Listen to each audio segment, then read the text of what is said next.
गणतंत्र दिवस की आप सभी को हार्दिक शुभकामनाएं। अच्छा, आज गणतंत्र दिवस है, आज हमारा लोकतंत्र भी बना। आज क्यों ना इसी पर थोड़ी चर्चा की जाए, जिसे देखो ये राजनीति में हर कोई राजनेता आकर खड़ा हो जाता है और कहता है मैडम, लोकतंत्र की हत्या की जा रही है। कैसे हत्या की जा रही है कि ईडी सिर्फ कांग्रेसियों के ही आती है, भाजपाइयों के नहीं आती है, विपक्ष की आती है पर सरकार में नहीं आती है। हर कोई किसी भी बड़े पद पर बैठे हुए अधिकारी के थप्पड़ मार देता है, गन रख देता है और फिर शान पट्टी दिखाता है कि मैं तो मेच हाँ भाई साहब। आज इसी पर थोड़ी चर्चा करेंगे कि संविधान की लोग बात करते हो। सुनिए, हर बार कई बार हम देखते हैं कि संविधान में परिवर्तन भी किया जाता है, चाहे वो 370 ही क्यों ना हो। तो हम बहुत सारे परिवर्तन संविधान में होते हुए नजर आते हैं, जो परिवर्तन ही वो भी है, जरूरी भी है, ये हम सुनते भी हैं। पर कितना इस पर आरक्षण पर भी हम चर्चा करेंगे। और आज इस पर भी चर्चा करेंगे कि क्यों लोकतंत्र के लिए बार बार ये कह दिया जाता है कि उसको खत्म किया जा रहा है, उसे मारने की कोशिश की जा रही है, और कौन कर रहा है उस पर भी चर्चा कर लेंगे। आइए, राम राम, नमस्कार सर। नमस्कार। सर देखिए, बताइए। आपने जो आज टॉपिक लिया वो आज के दिन तो जरूरी था ही, लेकिन आज के दिन के अलावा भी हमारे जहन में ये बातें होनी चाहिए और हम चाहते हैं कि फैक्ट इंडिया के जितने भी व्यूअर्स हैं वो इन सब बातों को समझें। 26 जनवरी 1950 के दिन हमारा संविधान लागू हुआ था, जिस संविधान को बाबा साहब भीमराव अंबेडकर समेत और भी लोगों ने, उनकी पूरी कमेटी ने बनाया था, वो लागू आज के दिन हुआ था 1950 में। आजादी 47 में मिल गई थी, लागू आज हुआ था। संविधान है क्या? आज आप कोई छोटा सा गेम खेलते हैं तो उसके भी रूल होते हैं। देश में रहने के, देश चलाने के ड्यूटीज और अधिकार दोनों देते हुए जो रूल्स है, वो रूल बुक का नाम है कॉन्स्टिट्यूशन, संविधान। और जनतंत्र यानी कि जनता का तंत्र, वो तंत्र जो जनता का है, जनता के लिए है। जो कॉन्स्टिट्यूशन का प्रियम्बल है वो भी यही कहता है, जनता का, जनता के लिए। वो भावना पूरी तरह से करेक्ट रूप से लागू हो जाए, उसकी रूल बुक है कॉन्स्टिट्यूशन। लेकिन सवाल आज ये है कि क्या उस कॉन्स्टिट्यूशन के तहत काम हो रहा है? हम राजस्थान की स्पेसिफिकली बात करें तो क्या राजस्थान के नेता, राजस्थान के वो लोग जिनको हमने चुना है, वो उस कॉन्स्टिट्यूशन के हिसाब से काम कर रहे हैं? क्या भारत के पूरा जो शासन प्रशासन है वो कॉन्स्टिट्यूशन के हिसाब से काम कर रहा है? आपने इंट्रोडक्शन में बोला कि भाजपा जो है उनके यहाँ ईडी नहीं आती, कांग्रेसियों के यहाँ जाती है। मैं कहूंगा केवल इस बार नहीं, इससे पिछली वाली सरकारों में भी यही था। इतना नहीं था सर। था, लेकिन क्या बात है कि उस टाइम सोशल मीडिया इतना नहीं था, इसलिए चीजें उतनी दिखाई नहीं जा रही थी। हर बार यही हो रहा है कि जिन एजेंसियों को स्वायत्तता दी गई है कॉन्स्टिट्यूशन में कि तुम किसी भी प्रेशर में नहीं आओगे, तुम पूरी तरह से स्वतंत्र हो, उसमें ईडी भी है, सीबीआई भी है, एसीबी भी है। नहीं, एसीबी नहीं है। आप देखिए, एजी है, ऑडिट जनरल जो रहती है, वो सब चीजें हैं। एसीबी तो राज्य सरकार के अंतर्गत आती है। इन सबको स्वायत्तता दी गई है। आरपीएससी है, यूपीएससी है, स्वायत्त है। जहां एग्जाम लेना है आप स्वायत्त, आपको कोई प्रेशर नहीं है, कोई गलती नहीं होनी चाहिए। जहां जांच करनी है, आप बड़े से बड़े पे जांच कर पाओ, आप स्वायत्त हो, सीबीआई स्वायत्त हुआ। लेकिन क्या वो स्वायत्तता फॉलो हो रही है? क्या जनता के तंत्र में सच में जनता ही मालिक है, या कोई कुछ बड़े नेता बहुत बड़े मालिक हो गए? ये समझना पड़ेगा। और कहीं ना कहीं जड़ में उसके क्या है, क्यों ऐसा हो रहा है, आज वो जड़ बताऊंगा। और वो जड़ हमें सबको समझनी पड़ेगी, उसके जिम्मेवार कहीं हम लोग भी हैं। याद रखिएगा सोनिया जी, जब छोटा बच्चा रोता है ना, माँ बाप कहते हैं चुप हो जाएगा तो चॉकलेट दूंगी। रिश्वत की शुरुआत वहां से होती है। हमारे बीज में रिश्वत का बीज बोया जाता है। जब छोटे बच्चे को चुप कराने के लिए चॉकलेट दे रहे हैं, तो बड़ा काम कराने के लिए पैसे दे रहे हैं, तो मीन्स ऑफ मीडियम ही तो अलग हो रहा है, पैसे की बजाय चॉकलेट की बजाय पैसा है, लेकिन लेना देना तो शुरुआत से ही शुरू हो रहा है। ये बीज हटाना पड़ेगा, तब जाकर परवरिश ऐसी होगी कि रिश्वतें ना दी जाए। फिर आप समझिए, किसी को बड़ी पोस्ट पे बैठाया गया संविधान के हिसाब से, किसी ने पूरी परीक्षा देकर वो एसडीएम बना, वो डीएम बना, संविधान के हिसाब से जो सबसे मुश्किल परीक्षा यूपीएससी है वो देकर वो डीएम एसडीएम बना, आपने उसको थप्पड़ मार दी, ये भी संविधान का उल्लंघन है। आप चीफ मिनिस्टर, पीएम, जो कि इलेक्शन द्वारा एक पार्टी के जब बहुत सारे लोग आते हैं, वो अपना नेता चुनते हैं, तब सीएम या पीएम बनता है, उनको आपने उल जलूल कुछ भी बोल दिया, ये भी गलत है, क्योंकि वो केवल का सम्मान है। हाँ, क्योंकि वो केवल आपके सीएम नहीं है, जिसने वोट दिया उसके सीएम नहीं, वो सबके सीएम हो गए इलेक्शन होने के। तो आप सीएम के साथ नहीं, हम सबके साथ गलत कर रहे हैं, जो पब्लिक ने दिया है। बिल्कुल, क्योंकि वो जनतंत्र है। लेकिन ये चीजें समझी नहीं जा रही। आज आप सोचिए, उदाहरण में राजकुमार रोत का देता हूं, यहां सबसे पहले आरक्षण की बात करते हैं।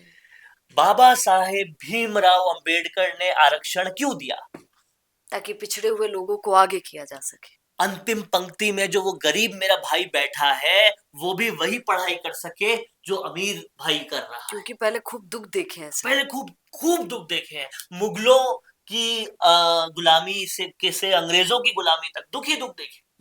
तो ये सोचा कि भाई सब लोग समान एजुकेशन पाए, समान हेल्थ केयर पाए, इसके लिए उन लोगों को आरक्षण दो ताकि वो सेम पेज पे आ पाए। लेकिन हुआ क्या?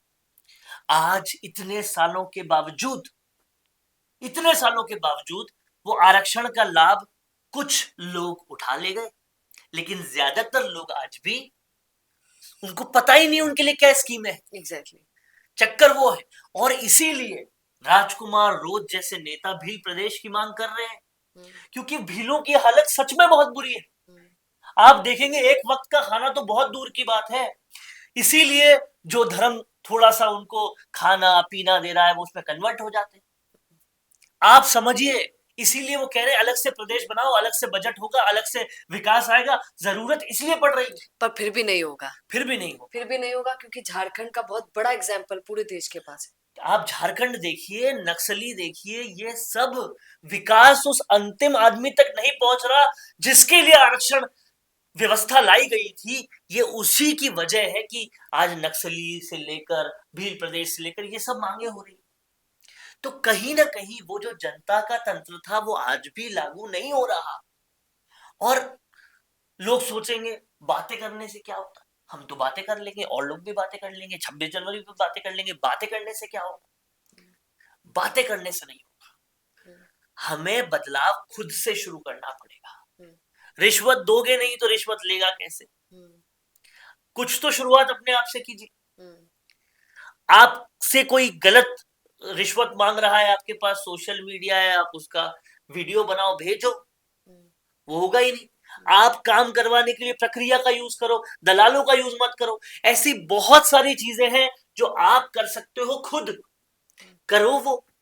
अगर एक एक आदमी ने शुरू कर दिया तो किसी दिन 140 करोड़ लोग भी शुरू कर देंगे। और आज भी मैं बता रहा हूं, भारत की खूबसूरती ये है कि भ्रष्टाचारियों से ज्यादा दानदाता है। आज भी है।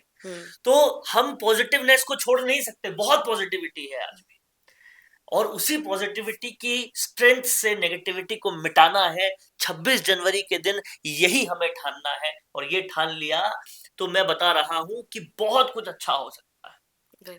पढ़े लिखे लोग जब राजनीति में आएंगे, संविधान की भावना को राजनीति में लाएंगे, तो बहुत कुछ अच्छा हो जाएगा। अभी तो कई सारे ऐसे एमएलए हैं जिन्हें एमएलए की फुल फॉर्म नहीं पता, और हम ये रूल लाते हैं कि 10वीं पास सरपंच तो बनेगा, वो सरपंच के लिए लाते हैं, वो एमएलए के लिए नहीं लाते। आप ये समझिए, ये बहुत सारी चीजें हैं जो बदलाव होनी चाहिए, लेकिन बदलाव शुरू हमको हमारे से करना पड़ेगा। 26 जनवरी के दिन ये आज ठान ले तो फिर बड़ा बदलाव भी आएगा, और देश में आज भी बहुत कुछ पॉजिटिव है।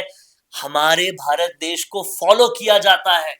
आज बड़े से बड़े देश के बड़े से बड़े लोग हमारे योगा से अपनी बीमारियां मिटा रहे हैं, हमारी परंपराओं से अपनी बीमारियां मिटा रहे हैं। अध्यात्म स्पिरिचुअलिटी वो यहाँ से सीख रहे हैं। आज विवेकानंद जी को याद किया जाता है अध्यात्म के लिए, आज आयुर्वेद को फॉलो किया जाता है।